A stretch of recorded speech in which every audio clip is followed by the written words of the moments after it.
안녕하세요. 반갑습니다. 저는 고신대학교 기독교교육과의 교수이고요. 기독교 상담대학 원장을 맡고 있는 강연정 교수라고 합니다. 오늘 여러분들과 함께 나눌 강의는 상담 이론과 실제입니다. 우리가 상담 이론이 굉장히 다양한 상담 이론들이 많기 때문에 수십 가지, 수백 가지 되는데 그걸 다 다룰 수는 없고 가장 중요한 그리고 가장 역사가 오래된 1, 2, 3, 4, 제1의 심리학, 제2의 심리학, 제3, 제4 이렇게 나가는 그런 심리학을 중심으로 해서 이론을 오늘 공부하도록 그렇게 하겠습니다. 예, 맨 먼저 시작되는 내용은 정신분석 이론이 되겠습니다. 그래서 오늘 정신분석 이론과 인간주의 상담 이론, 행동주의와 인지행동치료 이렇게 네 가지를 다루도록 하겠습니다. 자, 정신분석 이론은 상담 공부를 하고 또 관심 있는 많은 분들은 정신분석 이론은 기본적으로 다 공부하고 알고 계신다고 생각합니다만 그럼에도 불구하고 이론에 대해서 좀 더 정확하게 이해하게 되면은 훨씬 더 많은 사람들을 또 내담자들을 효과적으로 도와줄 수 있지 않을까 이런 생각을 해보게 되고요. 오늘 강의 안에서 다루어질 내용들은 인간 에너지 모형, 의식의 구조, 성격 구조, 방어 기제, 심리 성적 발달 단계와 상담 단계 기법 등등 이런 내용이 되겠습니다. 자, 먼저 정신분석 이론에서 말하는 인간관은 어떤 것인가 합니다. 생물학적 존재입니다. 인간은.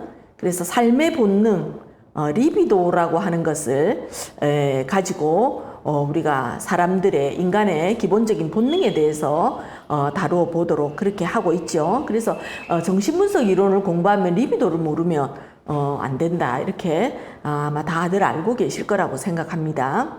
예.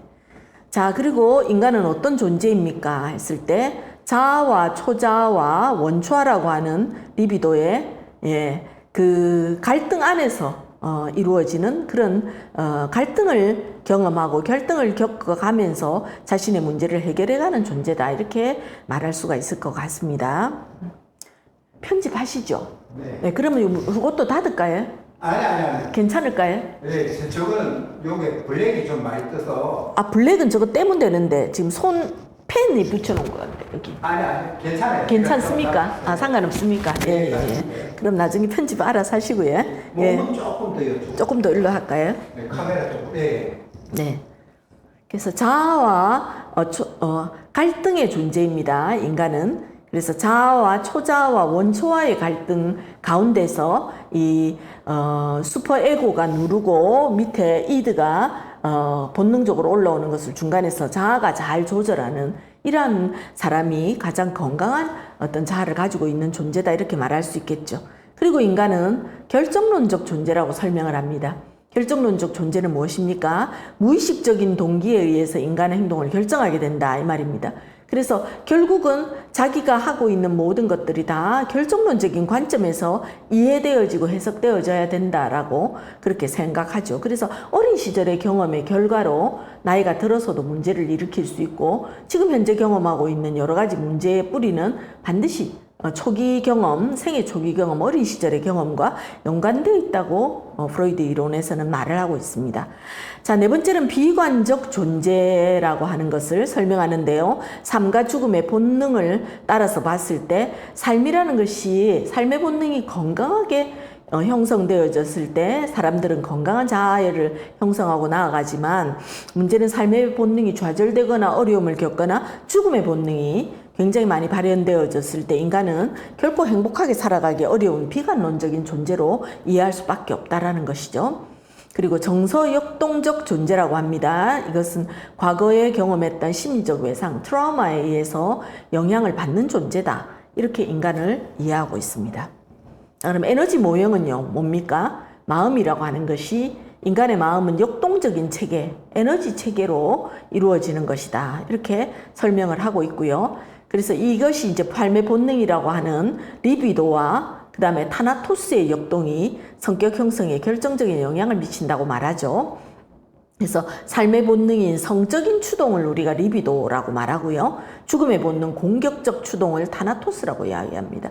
인류의 역사에 있어서 모든 사람이 이걸 다 가지고 있지만 리비도보다 타나토스의 이 역동을 가장 잘 따라가면서 살았던 사람, 그래서 전 전 세계의 사람들을 어려움에 빠뜨렸던 사람을 히틀러라고 프로이드는 설명했던 것을 우리가 기억할 수가 있을 것 같습니다.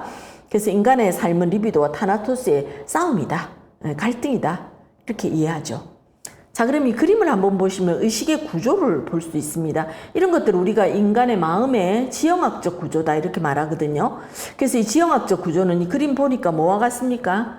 예, 빙산 같아 보이잖아요. 그래서 이 빙산의 맨 윗부분, 이 위에 부분은 드러나 있는 부분입니다. 이 수면 파도 위에 올라와 있는 부분은 내가 알게 모르게 내가 모든 것을 기억을 할 수 있는 것들을 말합니다. 지금 우리가 이렇게 현 시대를 살아가면서 강의를 하고 녹화를 하고 영상을 듣고 보고 이렇게 하는 것들은 다 의식의 영역의 차원이라고 볼 수 있죠. 그래서 개인이 각성하고 있는 순간의 기억과 경험들입니다. 그래서 의식은 다 우리가 알고 있고 기억하고, 그리고 의식을 하다가 조금 어려워지거나 조금 잊어버리게 됐을 때 그것이 수면 아래 살짝 가라앉게 되는 걸 전의식이라고 하죠. 그것은 이 파도처럼 이 의식의 표면에서 아래로 내려갔다 올라갔다 왔다 갔다 할 수, 출렁거리는 물결 속에 왔다 갔다 할 수 있는 이것을 우리가 전의식이라고 합니다. 주의를 기울이면, 아주 애를 쓰면 기억할 수 있는 거거든요. 그래서 이제 이 부분을 전의식의 영역이다 이렇게 봅니다. 두 번째 부분을. 근데 세 번째 이 부분은 뭐냐 하면 무의식의 영역이라고 할 수 있죠. 이 세 개 중에서 가장 비중이 제일 크고 제일 넓은 영역을 차지하고 있다고 볼 수 있죠. 인간의 정신의 심층에 잠재되어 있고 가장 큰 비중을 차지하는 영역입니다. 근데 이거는 분명히 있긴 있었는데 출생에서부터 계속적으로 무의식의 영역이 무엇인가 차곡차곡 쌓이는데 이것을 사람들은 다 기억을 못한다 이 말입니다. 그래서 프로이드가 무의식의 영역에 있던 것을 의식의 영역으로 끌어올리는 이러한 치료적 작업을 초기에는 했었는데요. 근데 이제 나중에는 이 전의식의 영역에 있는 것을 의식의 영역으로 끌어올리는 그런 작업을 했던 것을 우리가 볼 수 있죠. 자, 이렇게 형성되어진 이 마음이 이것이 이제 성격이라고 하는 것으로 나타납니다. 성격의 가장 중요한 요소 세 가지는 여러분들이 잘 아시다시피 가장 본능적인 것이 원초화입니다. 원초화는 유전적이고 본능적인 것이고 즉각적이고 쾌락적이고 아주 이것을 그래서 원욕 또는 원본능이라고 말하죠. 예. 그리고 자아라고 하는 것은 이 원욕, 이드와 그다음에 그 위에 있는 슈퍼에고 사이에서 조율하는 것이 자아인데요.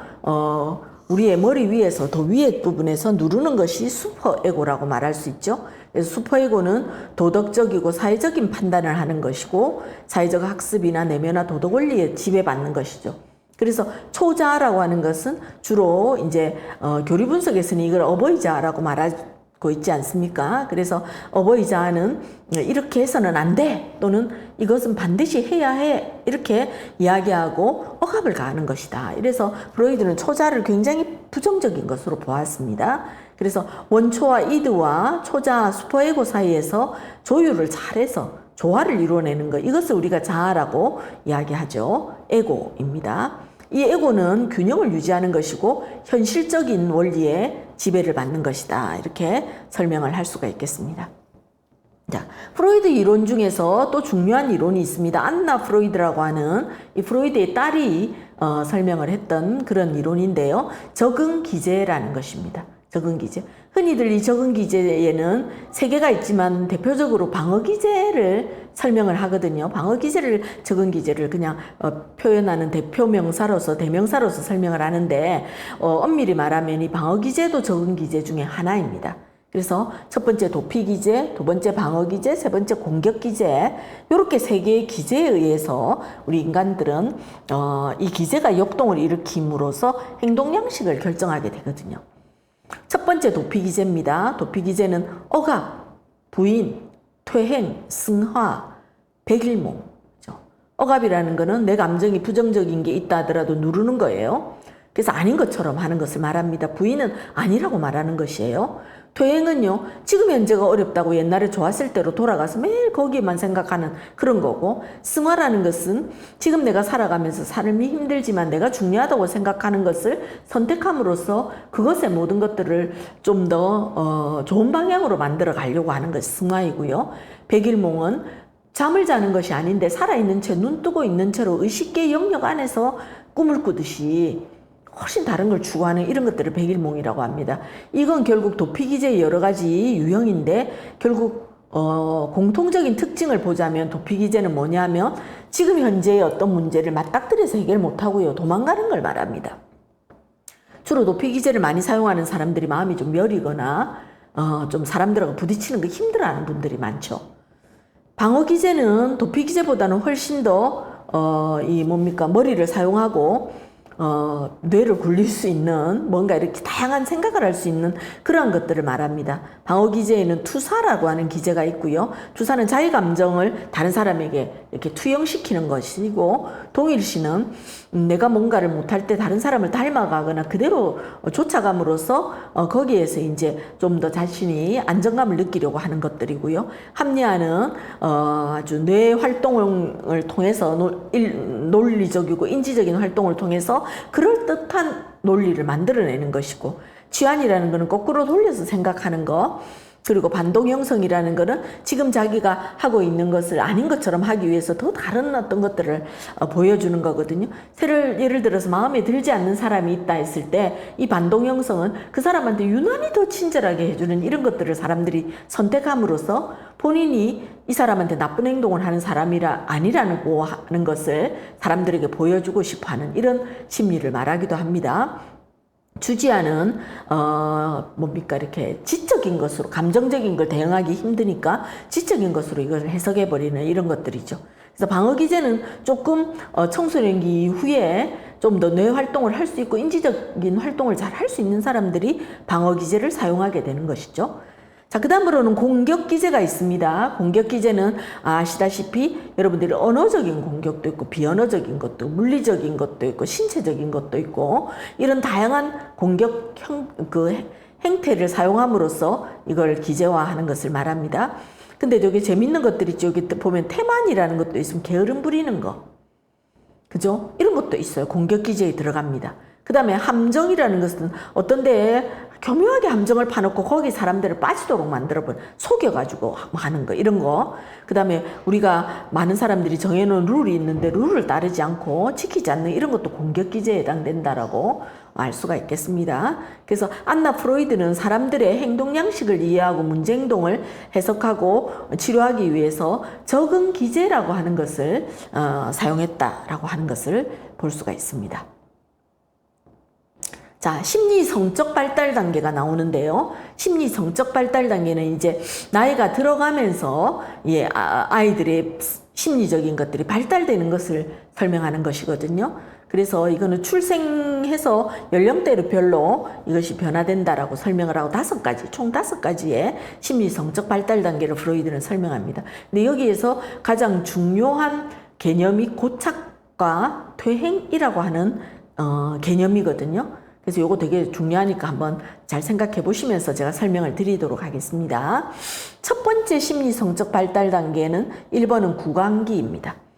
구강기는 무엇을 가지고 있으면 무조건 다 입에다가 가져가는 거거든요. 그래서 입을 통해서 한번 이렇게 물어보고 깨물어보고 빨아보고 이러면서 이게 어떤 재질일까, 맛있는 것인가, 부드러운 것인가, 딱딱한 것인가 이런 것들을 다 경험해 가는 거예요. 그래서 모든 것을 다 입으로 가져가는, 마치 그 곤충이나 동물들의 이렇게 이게 수염이나 더듬이처럼 그런 것들이 인간의 맨 처음에 이게 형성되어 있는 것이 구강이라고 볼 수 있죠. 그래서 입을 통해서 만족하면서 빨고 먹고 깨부는 등 이런 것들이 있는데, 프로이드는 이 시기에 문제가 일어난 것을 고착이 일어났다 이런 말을 하는데요. 이때 고착이 일어난 사람들의 특징을 가지고 봤을 때 구강기에 좀 더 수용적인 거 있고 공격적인 게 있는데 두 개 다 조금 문제가 있는 거거든요. 그래서 수용적이라는 거는 그래도 좀 덜한 건데 지나치게 낙관적으로 생각하려고 하거나 어떤 대상에게 의존적으로 하려고 하거나 과도한 신뢰를 누군가를 지나치게 믿는다든지 의존적이라는 예를 들어서 아이들이 엄마가 이게 우유라든지 이런 걸 주기 때문에 엄마한테 의존하는 이런 것들이 구강기 수용적인 고착이다 이렇게 설명을 했거든요. 그 다음 구강기 공격적인 고착은 비관론, 공격적이고 논쟁, 비꼬기, 타인 이용 뭐 이런 것들 설명합니다. 그리고 또 좀 그 음식에 식탐을 가지고 있다든지 계속 뭔가 이렇게 구강을 사용한 활동에 집착을 한다든지 이런 것들이 이 마이너스적인 그런 고착의 패턴이라고 볼 수가 있겠습니다. 두 번째는 항문기입니다. 항문기는 한 2살부터 3살 정도, 또 어떤 경우에는 한 4살까지 우리나라 사람들은 아이들이 태어나면서 1살 먹고 태어나기 때문에 서양 사람들보다는 나이가 더 이렇게 레인지를 더 넓게 볼 수 있죠. 그래서 항문을 통해서 배변 훈련을 하면서 이런 것들이 형성되는 시기입니다. 그래서 이제 배설과 보유라고 하는 걸 통해서 이렇게 만족을 하기도 하고 지연이 이루어지기도 하고 이걸 조절할 수 있는 관략근 조절을 하면서 자기의 욕구를 조절할 수 있는 시기다 이렇게 설명하죠. 그래서 이때도 고착이 일어나게 되면 이때 고착은 고집이 세거나 구두쇠, 그죠? 그래서 이걸 절대 붙든 거 놓지 않으려고 한다든지 이런 거고요. 또 마이너스적인 성격은 잔인하거나 파괴, 난폭, 적개심, 불결 이래서 이 항문기에 좀 더 공격적인 특성이라든지 이거 인색하고 사람들한테 베풀지 않는 그런 어떤 특징들을 여기서 설명을 하고 있습니다. 자, 세 번째는요, 성기기 또는 남근기라고 말하는 유치원 다니는 시기, 유치원 좀 저학년 요때라고 이해하시면 되겠습니다. 그래서 이제 요때 아이들의 경우에 다양한 이제 요소들로 설명을 하고 있는데 프로이드 이론에서 여기서 요 시기에 제일 중요한 것은 그 오디푸스 컴플렉스, 일렉트라 컴플렉스 이 두 가지 컴플렉스를 굉장히 많이 아이들이 따라간다고 설명할 수 있거든요. 근데 이때는 뭔가 하면 자신과 성적인 어떤 성별이 다른 존재가 있던데 그분들이 자기하고 너무 가까운 사람인가 엄마 아빠잖아요. 그래서 이제 어떻게 하느냐 하면은 자기가 어떻게 살아야 될지 모르는데 남자아이는 아빠를 닮으려고 하고 여자아이는 엄마를 닮으려고 하는데 그러다 보니까 아빠를 닮으려고 하니까 엄마를 너무 좋아하게 되고 여자아이들은 엄마를 닮으려고 하니까 아빠를 너무 좋아하게 되고 그러면서 이제 남자아이들이 겪게 되는 컴플렉스를 오디푸스 컴플렉스, 여자아이들이 겪게 되는 컴플렉스를 일렉트라 컴플렉스라고 해서 동일시를 통한 극복을 통해서 이 시기에 이 자신의 성에 대한 역할을 연습하게 되는 것이 성기기의 특징이다. 이렇게 설명하죠. 자, 네 번째는 잠복기입니다. 유치원 후기부터 이제 초등학교 저학년 정도 되겠죠, 그죠? 이때는 뭐 여성으로서 남성은 이런 특징을 여자아이, 남자아이 차이보다는 친구들하고 아주 이런 거 잘 어울리면서 사회화를 잘 해나가는 과정을 이제 이 잠복기라고 말할 수 있겠고요. 이제 사춘기에 들어가면 생식기 또는 사춘기 이렇게 말해서 이때는 이제 2차 성징이 나타나는 시기로 그래서 프로이드 당시에만 해도 1900년대 초반이잖아요. 1930년대. 이때는 결혼일 연령도 좀 당겨져 있고 앞당겨져 있고 그래서 이 사춘기 정도까지를 지나면은 다 성인기에 접어든다고 생각했거든요. 근데 지금은 사춘기 이후에 청소년기, 후기와 청년기 이걸 다 넓게 좀 더 봐야 되기 때문에 지금 프로이드의 이 연령에 따른 발달 단계의 연령이 그렇게 정확하다고 보기는 사실 조금 어려울 거라고 봅니다. 예, 어쨌든 심리성적 발달 단계 5단계를 꼭 기억을 하시면 좋을 것 같아요. 자, 그러면 이제 프로이드 이론에서 정신분석학에서 말하는 상담 단계와 기법은 어떤 것들이 있는지 한번 보도록 하겠습니다. 자, 여기서 이제 시작할 때는 뭘 하느냐 하면 상담자와 내담자가 치료적 동맹이라는 걸 형성합니다. 상담자가 여기 있고 내담자가 있으면 두 사람이 함께 이렇게 바라본다 이 말입니다. 그래서 보면서 치료적 동맹을 형성하게 돼 있거든요. 그리고 우리 편 만드는 거예요. 우리가 같은 편이라는 걸 같이 함께 확인하는 단계거든요. 이걸 이제 다른 이론이나 이런 데서는 라포라고 하죠. 라포. 공감대, 유대감을 형성한다. 이렇게 말합니다.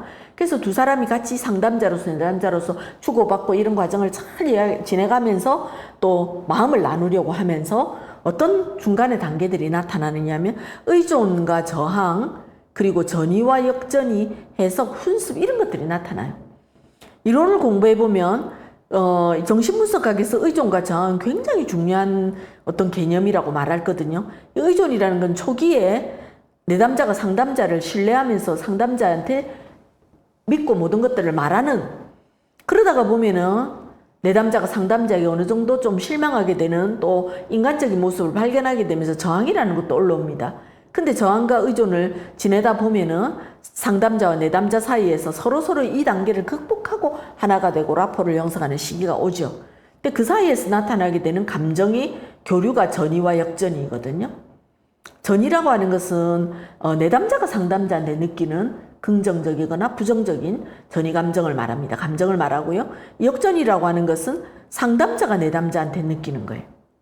상담자도 인간인지라 내담자를 만나면서 좀 더 다른 인간적인 마음들을 갖거든요. 어떤 경우에는 말 안 듣는 자기 아이처럼 느껴져서 더 좀 얄밉기도 하고, 어떤 때 너무 속상하고 화나기도 하고, 이런 것들이 역전이 해당된단 말이죠. 그런데 이런 모든 과정에 대해서 잘 상담자가 어떻게 해야 됩니까? 내담자와 함께 상담을 진행해 가는 동안에 해석을 하고 훈습을 하는 이 과정이 꼭 필요하죠. 해석과 훈습의 과정이 필요합니다. 잘 해석해야 되고요. 훈습이라는 거 워킹 스루라고 하는데 이 전체의 과정을 잘 따라가 주는 것을 말하거든요. 그래서 상담이 좀 다른 뒤에 하게 되는 뭐 정신분석이라든지 행동주의라든지 이런 것보다는 정신분석은 상당히 장기간의 상담을 요하거든요. 그래서 이 워킹 스루라고 하는 이 과정을 천천히 따라가면서 내담자 안의 삶 안에서 변화가 일어나는 것, 이걸 굉장히 중요한 과정으로 보고 있습니다. 자, 그 다음에 종결 단계를 이렇게 오게 되면, 종결 단계는 결국은 뭘 말하냐? 한마디로 치료의 과정은 무의식의 의식화 과정. 아까 우리가 빙산 모양 그림 기억나시죠? 빙산. 그 빙산 아래에 있던 것이 빙산 위로 올라가는 거, 이게 무의식의 의식화 과정이거든요. 그래서 이 무의식의 의식화 과정을 잘 따라가면서 해석을 하고 분석을 했더니 목적을 달성하게 돼서 이 사람이 현재의 문제의 원인이 어디에 있는지, 그리고 이걸 어떻게 해야지 도와주면서 치료를 할 수 있을지, 이런 것들을 찾아가는 것이 상담의 단계와 기법이 됩니다. 자, 그래서 프로이드는 어떤 기법들을 사용했느냐? 초기에는 무의식을 의식화하기 위해서 사용했던 기법이 있는데, 이게 최면이라는 기법을 사용했어요. 그 당시에, 프로이드 당시에 사람들이 이제 최면을 병원에서도 많이 사용하기도 했고, 다양한 그 심리학적인 영역에서 사용했기도 했기 때문에 프로이드도 이거 훈련을 받았기 때문에 사용했습니다. 근데 프로이드는 후기에 가서는요, 최면을 버렸어요. 별로 효과적이지 못하다, 이렇게 생각했습니다. 그래서 최면을 버리고 이제 후기에 가서는 뭐 하냐? 자유연상이라는 걸 사용해요. 자유연상은 무의식을 의식하는 게 아니라 전의식에 있는 영역에 있는 것을 의식화시키는 거거든요. 그래서 기억나는 것만 말해도 다 모자이크처럼 퍼즐 맞추듯이 모으면 어느 정도 그림이 나온다, 이 말이에요. 그래서 이런 정도만 해도 충분하겠다, 이렇게 봤고, 오히려 무의식에 있는 것은 무엇을 분석하는 것을 프로이드가 결정하려고 했느냐면 꿈을 분석하는 것을 했단 말이죠. 꿈 분석. 그죠? 그래서 프로이드의 이론을 다루고 있는 유명한 세 개의 책이 있잖아요. 3대 프로이드의 이론서가 있는데, 첫 번째가 정신분석학 입문, 두 번째가 꿈의 해석, 세 번째가 히스테리 연구가 있거든요. 근데 정신분석학 입문이란 책은 이론을 쑥 설명하고 있다면, 꿈 분석은 프로이드 그 내담자들이 꾸고 있는 꿈을 분석해주는 프로이드만의 방식을 정리해 놓은 것이고요. 그다음에 히스테리라고 하는 것은 심리적인 문제 때문에 이것이 신체화되어져서 문제가 일어나는 사람들의 문제를 해석해서 그걸 풀어가는 그런 과정을 다루고 있기 때문에, 그 프로이드의 이론에서 훈련을 받고 있는 사람들은 이 세 가지 책을 마치 뭡니까? 교과서로, 그죠? 우리 뭐 바이블처럼 그렇게 생각하고 있는 사람들이 많죠. 자, 그 다음에 사용했던 기법이 전이, 역전이 아까 했습니다. 전이가 내담자가 느끼는 감정을 다루는 거, 역전이는 상담자가 느끼는 감정을 다루는 거, 그 다음에 의존이라는 것은 지나치게 상담자를 의존하려고 하는 내담자의 어떤 이유는 무엇이고, 그리고 또 그걸 본인이 깨닫도록 함으로써 좀 더 자발성을 갖고 주체성을 갖도록 하는 것, 이게 이제 치료의 과정 가운데 나타나는 거죠. 그다음 저항이라고 하는 것은 부정적인 감정을 갖는 것이죠. 그것도 이유를 분석해야 되겠죠. 그리고 해석하고 훈습하는 등등의 기법들을 프로이드가 사용했다라고 하는 것을 알 수가 있습니다. 그죠? 네. 그래서 프로이드의 이론에 사용하는 상담의 단계와 기법들을 우리가 한번 생각해 보았습니다. 그래서 프로이드의 심리학을 제1의 심리학이다, 이렇게 말하거든요. 그런데 두 번째 제가 제2의 심리학이라고 말하는 것은 행동주의 이론인데요. 행동주의 이론을 제가 여기서 챕터로는 세 번째로 뽑아놨어요. 그거는 뒤에 이어지게 될 인지행동 치료를 다루기 위해서는 행동주의에 대한 이해가 필요하기 때문에 그랬습니다. 그래서 프로이드 이론 다음으로 지금 두 번째로 인간중심 이론을 다루려고 하는데, 이 두 개를 또 이렇게 묶어놓은 이유는 여기에서 상담자의 역할이라고 하는 개념을 봤을 때, 모든 상담 이론 중에서 상담자의 역할이 가장 내담자와 수평적이거나 아니면 가장 최소화, 상담자가 뭐 크게 뭐 자기 주장을 하거나 힘을 가지고 있지 않고 굉장히 부드럽게 유순하게, 그리고 조금만 도와주면서 내담자 스스로 할 수 있도록 도와주는 게 인간 중심 이론인데, 그보다는 조금 주체적이고 좀 더 힘이 있지만, 그러나 내담자에게 그렇게 강제적으로 하거나 힘을 발휘하는 상담 이론이 아닌 것이 이제 또 프로이드 이론이기도 합니다. 프로이드 이론은 좀 상담자가 분석도 해야 되는데, 그게 좀 상담자가 좀 파워를 가지고 있는 거 아닐까요? 근데 상담자가 파워를 절대 알고는 있어도 휘두르지는 않아요. 그래서 정신분석학적인 접근을 하는 치료자들이 절대로 내담자에게 이래라 저래라 하지 않고요. 내담자의 모든 것들을 분석할 때도 굉장히 객관적인 입장을 유지하고 있다는 것들을 우리가 좀 기억을 하셨으면 좋겠습니다. 이제 프로이드 이론에 대해서 조금 살펴봤고요. 이제 그 다음번으로 우리가 살펴봐야 할 두 번째 인간중심 이론을 좀 보려고 합니다. 인간중심 이론의 이제 흐름은 인간관과 주요 개념과 상담 단계와 기법, 이런 것들을 살펴보려고 하죠. 볼게요. 자, 인간은 신뢰할 수도 있고 선천적으로 성장 가능성을 가지고 태어난다라고 하는 인간에 대한 낙관론이 있어요. 이 인간에 대한 낙관론은 인간중심 상담이론 또는 인본주의 상담이론이라고 하는 이 인간관을 대변하는 것이라고 볼 수 있어요. 인간 안에 모든 것이 있고 인간을 기본적으로 선한 존재로 보고 있거든요. 그리고 인간에 대한 기본적인 낙관론을 가지고 인간을 이해합니다. 그래서 조금만 도와주면 스스로 혼자 다 잘할 수 있다, 이렇게 이해하죠. 자, 그리고 인간관에서 두 번째는 가치의 경험을 통해서 인생의 목표, 행동 방향을 결정하고 책임을 수용하는 인간은 자유로운 존재다. 그 대신 뭐 해야 되느냐? 무엇인가, 어떤 것이 선악간에 어떤 것이 맞는지 틀린지 하는 걸 본인이 스스로 경험하면서 자기가 이것을 스스로 깨달아가는 존재다, 이렇게 말했어요. 세 번째는 인간은 스스로 자기를 조절하고 통제하는 능력을 가지고 있다, 이렇게 봤습니다.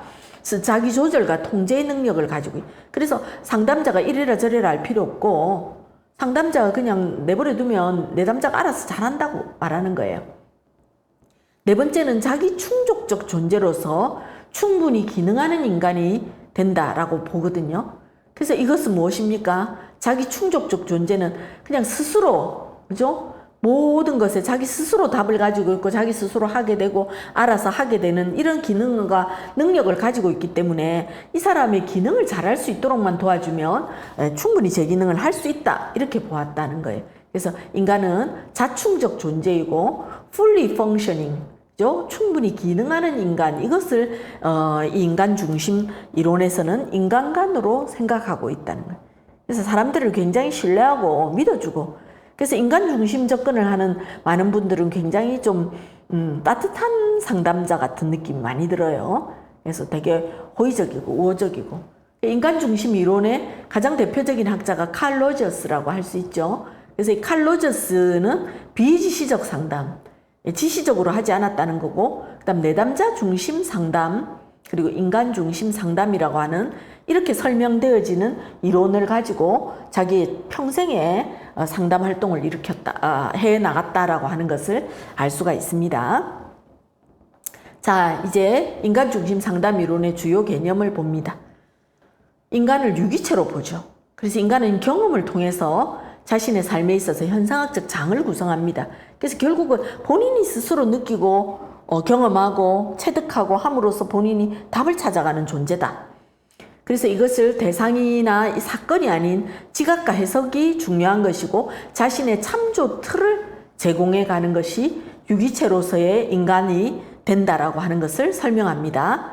예. 그래서 인간의 특히 중요한 개념이 뭔가 하면 자아라는 개념이죠. 프로이드 이론에도 자아가 중요했었지 않습니까? 근데 프로이드 이론에서 말하는 자아는 에고예요, 에고. 근데 여기 로저스의 이론에서 말하는 자아는요, 자기라고 교부적으로 설명될 수 있는 겁니다. 우리나라 용어로는 한글로는 자아라고 번역이 되고 어떤 책에는 자기라고 돼 있지만 영어는 다릅니다. 셀프입니다. 셀프. 그죠? 그래서 개인이 자기 자신으로 보는 현상적 장애 한 부분으로서 이것은 현실적 자아와 이상적 자아가 있다. 현실적 자기와 이상적 자기가 인간에게는 있다라고 하는 것을 로저스가 말하고 있어요. 쉽게 말하면 현실적 자기는 뭔가 하면 여기 있는 거죠. 내가 원하는 게 저 위에 있지만 나는 지금 현재 여기밖에 없어요. 여기 존재하고 있다면 여기 지나고 있단 말이죠. 그래서 내가 뭐 원하는 게 있었지만 그것도 못하고 또 내가 생각하는 대로 되지도 않고 또 내한테는 이런 문제도 있고 저런 문제도 있고 여기 문제투성해. 현실이거든요. 근데 사람들은 살아가면서 어디를 보느냐면 저 위를 보는 거예요. 여기가 이상적 자기가 있는, 이상적 자아가 있는 공간이란 말이죠. 그래서 요 밑에를 리얼 셀프, 위에를 아이디얼 셀프. 그죠? 그러면 치료는 어떻게 하는 거냐? 인간 중심에서 치료는 리얼 셀프 안에 있는 사람이 리얼 셀프를 잘 자각하면서 그래도 이상적 자기, 아이디얼 셀프로 나갈 수 있는 이걸 위로 올라갈 수 있는 힘을 길러주는 거. 마음의 힘을 길러주는 거. 근데 이 사람 안에 능력이 없다면 길러줘봤자 소용이 없겠죠. 근데 이 사람들은 이 안에 분명히 능력이 있다고 봐요. 그래서 이 기능할 수 있도록만 도와주면 자기 스스로 이거를 위에 따라 올라간다 이 말이에요. 그래서 끝까지 못 올라가더라도 한 이 정도 가더라도 자기의 이 아이디얼 셀프가 여기까지 해서 자기의 삶을 더 행복하게 살아나갈 수 있는 존재가 되는 게 인간이다. 이렇게 설명하는 거죠. 그래서 여기서는 자기 또는 자아라고 하는 셀프의 개념이 중요하다는 것을 기억을 하시면 좋을 것 같아요. 그죠? 자, 그러면 무엇이 또 중요한 개념이냐면 아까 자기 실현, fully functioning이라고 하는 자기 실현화 경량성을 가지고 있는 존재다 하는 거예요. 그래서 인간은 유기체로 봤을 때 이 유기체의 자아 실현화 경량성, 자기 실현화 경량성이 있다는 거 이해하고 이 실현화는 단순한 실체가 복잡한 실체의 역할들을 감당할 뿐만 아니라 의존해서 독립으로 나아가고 경직에서 융통성이나 자유로움으로 나아갈 수 있는 이러한 것을 실현하라고 합니다. actualization이라고 하죠. actualization이고 자아 실현 경량성이라고 하는 게 있는데 이것은 자아를 유지하고 향상시키고 내가 원했던 것을 실현해가는 이런 경량성을 가지고 인간은 추구하면서 살아가는 존재다 라고 칼 로저스가 이야기를 하고 있는 거예요. 자, 그러면 이제 인간 중심 상담에 있어서 상담 단계와 기법을 봅니다. 여기 첫 번째 상담 목표를 보겠습니다. 상담 목표는 앞에서 이미 했는데요. 내담자의 자기 개념과 유기체적 경험 간의 불일치를 제거해서 이게 일치되지 않는 것을 좀 제거해서 이 문제를 제거하는 것이 문제를 해결하는 것이라고 표현할 수 있죠. 충분히 기능하는 사람이 되도록 돕는 것. 네. 그래서 내 안에 있는 가능성을 충분히 발현할 수 있는, 실현할 수 있는 사람이 되도록 하는 것이에요. 그래서 다르게 설명하면 자신의 잠재력을 최대한 발휘하고 자기 실현의 방향으로 나아가는 것. 이것이 상담의 하나의 목표다. 이렇게 설명합니다. 그래서 상담자는 어떤 역할을 해야 됩니까? 이렇게 말하는데 어쩌면 아마 그 칼 로저스가 말하는 상담자의 역할, 상담자의 조건 또는 상담자의 자질 이렇게 말하는데요. 이것이 세 가지가 있는데 이 세 가지가 사실 상담 칼 로저스의 인간 중심 이론에서 제일 중요한 개념이라고 할 수 있죠. 옛날에는 로저스만 이 세 가지의 이야기를 했는데 지금은 상담자의 역할을 이 세 가지를 설명하지 않는 이론은 거의 없다고 볼 수 있어요.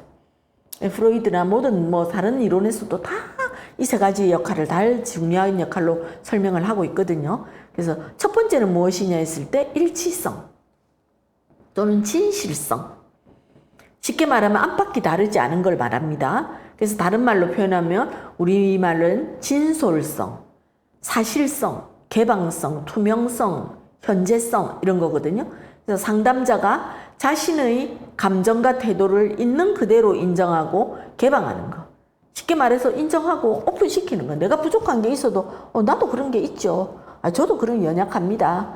저도 이거 잘 못합니다. 이렇게 설명할 수 있는 부끄럽지 않다고 생각하고 다 드러내 보여주는 걸 말하거든요. 그래서 이런 높은 수준의 자기에 대한 자각이 이루어져서 자기를 수용하고 자기를 신뢰하는 것, 이게 상담자에게 필요한 자세라는 거예요.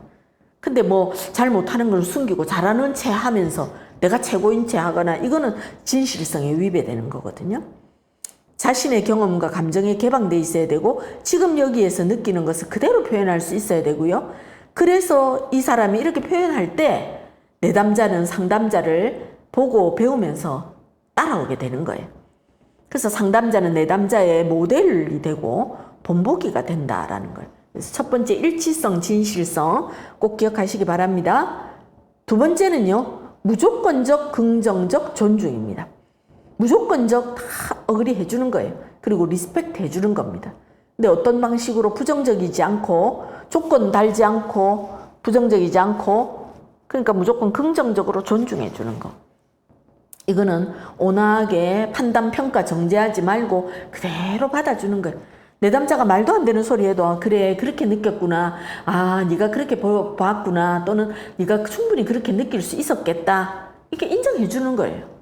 비소유적인 온화함과 돌봄과 칭찬과 수용과 존중, 존경, 가치의 조건화를 버리고 조건 없이 수용해주고 잠재력을 실현해주는 것이 여기에서 나타나는 거예요. 그래서 타인의 행동을 나의 기준으로 가치 판단하는 거 안 합니다. 인간중심 상담 이론가들은 가치 판단을 유보한다 이렇게 말해요. 뭐 내가 누구를 판단할 존재가 아니라고 자기 생각해요 그냥. 그래서 판단을 일단 미루는 거예요. 인간의 가치와 의미성을 강조하고요. 자기 실현과 경량성을 가진 존재로서 내담자를 신뢰해서 받아주다 보면 나중에 내담자가 어때요? 수용이 되어지면서 자기가 자기 스스로를 객관적으로 보면서 문제가 되는 부분을 자기가 깨닫더라 이렇게 이야기하거든요. 그래서 첫 번째가 진실성, 일치성, 진실성이었고 두 번째가 무조건적, 긍정적 존중. 세 번째는요, 공감적 이해입니다. 공감이라고 하는 것은 상담 이론을 다 공부해보면 상담의 기법 중에서 제일 중요한 게 공감이죠. 그래서 이 공감적 이해는 공감을 하고 그 사람의 마음에 뭐가 있을까를 느끼면서 그 내담자를 이해하려고 노력하는 거거든요. 그래서 상대방의 주관적이고 사적인 세계를 정확하고 민감하게 이해하는 것, 그리고 내담자의 비밀, 내담자의 주관적 내적 경험을 이해하는 것. 내담자가 뭐라고 말해도 그걸 내가 다 이해하려고 노력하는 거예요. understand라고 하죠. 이해한다는 게 명사형으로 understanding이잖아요. understanding이라는 거는 그 사람의 아래에 선다라는 뜻이에요. under 무엇의 아래에 선다라는 뜻이거든요. 그래서 이해를 한다라고 하는 건 무엇을 이해한다는 건 그 사람이 말하는 내용뿐만 아니라 그 사람의 입장에서 저렇게 말하는 것에 대해서 내가 그 사람 밑에서 위에 있으면 판단 평가하게 되죠. 그래서 아래에서 내가 이해하려고 좀 더 잘 알 수 있도록 노력하려고 하는 자세를 보이는 걸 말합니다. 그래서 이 공감적 이해를 통해서 내적인 참조의 틀을 확립하고 마치 내담자인 것처럼 내가 저 사람의 마음에 들어갔다 나온 것처럼 감정을 느끼기 위해서 노력해야 돼요. 그래서 이제 이 공감에 대해서 연습을 하게 되면 기법 훈련 같은 거 하다 보면은 동정이라는 거, 동감이라는 것과 공감이라는 것의 차이점에 대해서 우리 공부하게 되거든요. 근데 이제 동정 또는 동감이라고 하는 이 심퍼시라고 하는 것은 SYM이 붙어가지고 이 퍼시라고 하는 단어는 라틴어 파토스에서 나온 단어인데요. 이 퍼시라고 하는 단어가 SYM이 붙으면 거의 비슷하다, 같다 이렇게 말하거든요. 그래서 내담자의 감정이 이런 모양이면 상담자의 감정이 이게 거의 일치되는 거. 이렇게 오버랩 될 수 있는 이런 것들이 동감이에요. 거의 비슷한 경험이 있으면 사람들이 비슷하게 느끼죠. 근데 공감은요, 엠퍼티잖아요. 그래서 엠퍼티라고 하는 것은 이 내담자의 감정과 상담자의 감정이 이렇게 오버랩 되면 이렇게 연결되어지는 거예요. 그죠? 그래서 요 조그만 부분 마치 집합에서 이렇게 교집합처럼 이어지는 요 부분에서 서로 왔다 갔다 하는 거, 그런 걸 통해서도 상대방의 감정을 느끼려고 하는 거. 이게 공감이다라고 그렇게 봅니다. 그래서 100% 내가 다 알아야지만 공감적 이해를 한다 아니고요. 아주 작은 부분이지만 그걸 느끼려고 할 때 그게 조금 더 이해가 되어진다라고 하는 걸 설명할 수가 있겠습니다. 상담의 과정 살펴봅니다. 초기와 중기와 종결의 단계를 봅니다. 초기는 상담 관계를 형성해서 내담자의 통찰을 증가시키고 라포를 형성하고 성격을 통합해가는 그러한 단계로 일단 좋은 관계 형성하는 게 제일 먼저고요. 문제가 무엇인가를 잘 깨닫고 파악하는 거 중요합니다. 그래서 상담자 굉장히 부드럽게 잘 받아주는 것 같지만 내담자의 말을 그냥 듣고만 있는 게 아니고 상담자가 다 이거 파악해야 돼요. 중기에는 내담자는 보다 긍정적이고 건설적인 행동을 이제 취하게 됩니다. 조금 변화가 되거든요. 그때 이제 상담자가 뭡니까? 내담자의 통찰과 새로운 방식의 지각 이런 거를 중요시하면서 잘못된 것을 변화되도록 도와주는 과정이 중기의 과정이에요. 그래서 상담에 나중에 기법할 때 나올 건데 맞닥뜨림이라는 거 나오거든요. 내담자가 바뀌어야 될 그 부분들, 이 부분을 상담자가 딱 말해주는 것이 중기엔 기법으로 사용돼야 되고요. 마지막으로 종결 단계는 내담자가 현실을 왜곡 없이 받아들여야 됩니다. 이렇게 잘못되게 생각하면 안 되겠죠. 그래서 현실이 부정적이고 힘들더라 하더라도 현실을 있는 그대로 받아들여야 돼. 이거를 너무 부정적으로 해석하고 받아들이면 왜곡이 이루어지게 되겠죠. 그래서 스스로 자신의 문제를 해결하며 성장하려고 노력해야 된다 하는 겁니다. 그래서 초중기 종결 단계까지 이어지는 그런 단계로 나아간다라고 볼 수가 있겠습니다. 자, 그러면 이 앞부분에서 조금만 더 설명드리면요. 중기 부분에 아까 제가 하다가 했는데 보다 긍정적입니다. 긍정적이고 건설적인 행동을 취하는데 상담자가 내담자를 통찰하고 새로운 방식의 지각을 중시한다 이렇게 말씀드렸잖아요.